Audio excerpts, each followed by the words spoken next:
இன்றைக்கி நம்ம வீடியோவில் மணமணக்கும் கருவாட்டு தொக்கு எப்படி பண்ணுறதுன்னு பார்க்கலாம். வாங்க வீடியோக்குள்ள. கருவாடு தொக்கு செய்ய போகிறோம். அதுக்கு அந்த கருவாடை கழுவி வச்சுருக்கோம். இது சின்ன வெங்காயமும் பெரிய வெங்காயமும் நறுக்கி வச்சுருக்கேன்.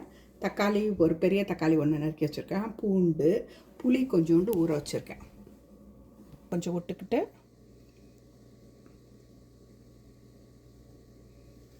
கடுகும் கொஞ்சம் வெந்தயமும் பொரிச்சுக்கலாம்.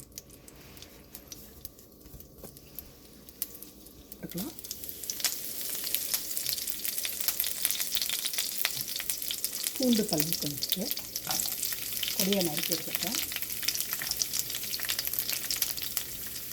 ஒரு பச்சை மிளகாய்,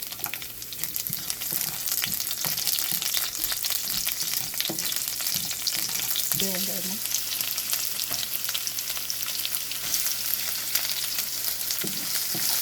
இது சின்ன வெங்காயமும் ஒரு பெரிய வெங்காயமும் சேர்த்து நல்லா நறுக்கி போட்டு இந்த மாதிரி நல்லா வதக்கிக்கணும். கொஞ்சம் உப்பு போட்டு வதக்கிக்கலாம்.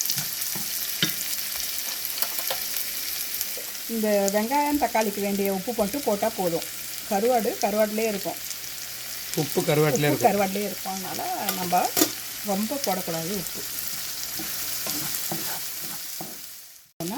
கொஞ்சம் மஞ்சள் பொடி போட்டுக்கலாம்.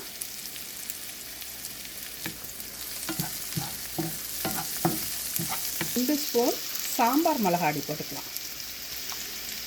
2 ஸ்பூன் சாம்பார் மிளகாய் பொடி போட்டு நல்லா வதக்கிக்குங்க.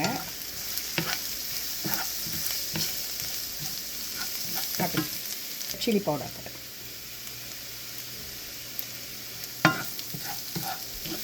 இது பச்சை வாசனை போகிற வரைக்கும் கொஞ்சம் வதக்கிட்டு அப்புறம் தக்காளி போட்டுக்கலாம். தனியா பவுடர் 1 ஸ்பூனா?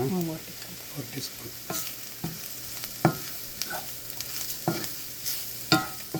போட்டுக்கலாம்.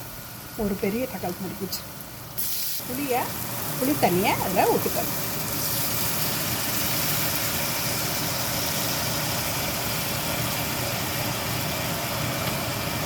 நல்லா தண்ணி விட்டு நல்லா அதை கொதிக்க விடுங்க. இந்த மாதிரி கொதிச்ச உடனே இந்த கருவாடை நம்ம போட்டுக்கலாம். ஒன்று ஒன்றா இப்படி பரப்பி போட்டுக்கணும்.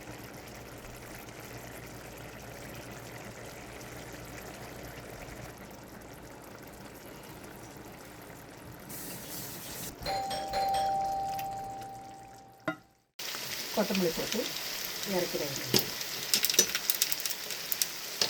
டேஸ்டியான கருவாடு தொக்கு ரெடி. சூப்பராக கருவாடு அருமையாக தொக்கு வந்திருக்கு. இதுக்கு நான் ரசம் வச்சு சாதத்தை பசஞ்சிக்கிட்டு சூப்பராக தொக்கு வச்சுட்டு சாப்பிட போகிறேன். சூப்பராக வத்தலும் வறுத்து வச்சுருக்கேன் பக்கத்தில்.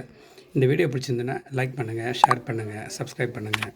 நீங்களும் இந்த மாதிரி செஞ்சு சாப்பிட்டு பார்த்து எப்படி இருக்குன்னு கமெண்ட் பண்ணுங்கள். பாய்.